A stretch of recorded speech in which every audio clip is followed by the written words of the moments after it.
Ar kada pagalvojate, kas būtų, jei atsidurtumėte ten, kur nėra ryšio, bet vis tiek reikėtų susisiekti su draugais?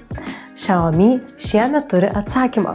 Naujoji 15T serija pristato tiesioginio ryšio funkciją veikiančią be Wi-Fi'aus ar mobiliojo tinklo. Tai tik viena iš daugybės naujovių, bet pagrindinis klausimas vis dar tas pats.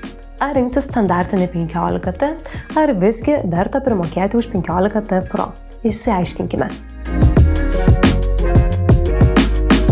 Prieš gilinantis į skirtumus, pakalbėkime apie tai, kokią neįtikėtiną bazę gaunate su abiem šiais telefonais. 15T serija jums siūlo didžiausią ekraną Xiaomi istorijoje, kuris yra neįtikėtinai ryškus ir puikiai matomas saulėje.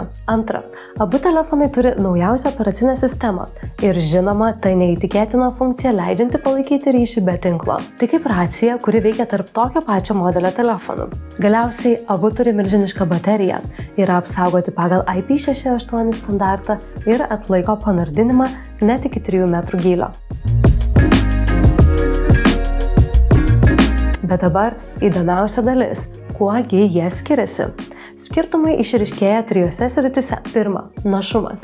Standartinis 15T turi labai galingą procesorių, bet žinoma, 15T Pro gauna dar galingesnį. Jei žaidžiate pačius naujausius žaidimus ant aukščiausių nustatymų, Pro suteiks jums papildomą stabilumą ir galios. Kitas skirtumas – krovimas.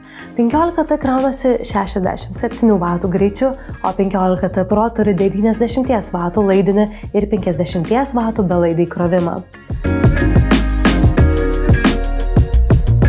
Ir dabar svarbiausia priežastis, kodėl Pro modelis nusipelno savo vardo. Kameros. Nors abu telefonai didžiuojasi 3x Leica kamerų sistema, 15T Pro pristato absoliučią naujovę šioje serijoje. Tai naujoji Leica telekamera turinti 5 kartų gryną optinį priartinimą. Jūs galite fotografuoti detalės pastatų viršūnėse, gyvūnus gamtoje ar užfiksuoti emocijas koncerte, net jei stovite toli nuo scenos. O su 10 kartų hibridiniu priartinimu galimybės tampa dar didesnės. Standartinis 15T turi telekamerą, kuri leidžia priartinti vaizdą 2 kartus. Dabar trumpai aptarkime pagrindinės kameras. Abiejose modeliuose naudojama aukščiausios klasės Leica optika, taipogi abu modeliai turi plataus kampo kamerą. Tačiau išbandžius abiejus telefonus, Pro nuotraukų kokybė mano akiai atrodo geresnė. Ji turi šiek tiek atviresnę diafragmą. O kurio modelio nuotraukos atrodo gražesnės jūsų akiai? Parašyk komentaruose. Pro modelis taip pat siūlo daugiau lankstumo video kūrėjams. 4K filmavimas 120 kadrų per sekundę greičiu, kas padėjo sukurti puikias sulėtintas akimirkas. Taigi, koks verdiktas? Xiaomi 15T yra skirtas protingam pirkėjui, tam, kas nori flagmano patirties, didžiulio ekrano, fantastiškos baterijos ir puikios pagrindinės kameros, bet nenori permokėti. O Xiaomi 15T Pro yra skirtas žmogui, kuris išnaudos tą neįtikėtiną 5 kartų priartinimą. Jei jums reikia maksimalaus našumo ir vertinate belaidžio krovimo patogumą, šis telefonas kaip tik jums.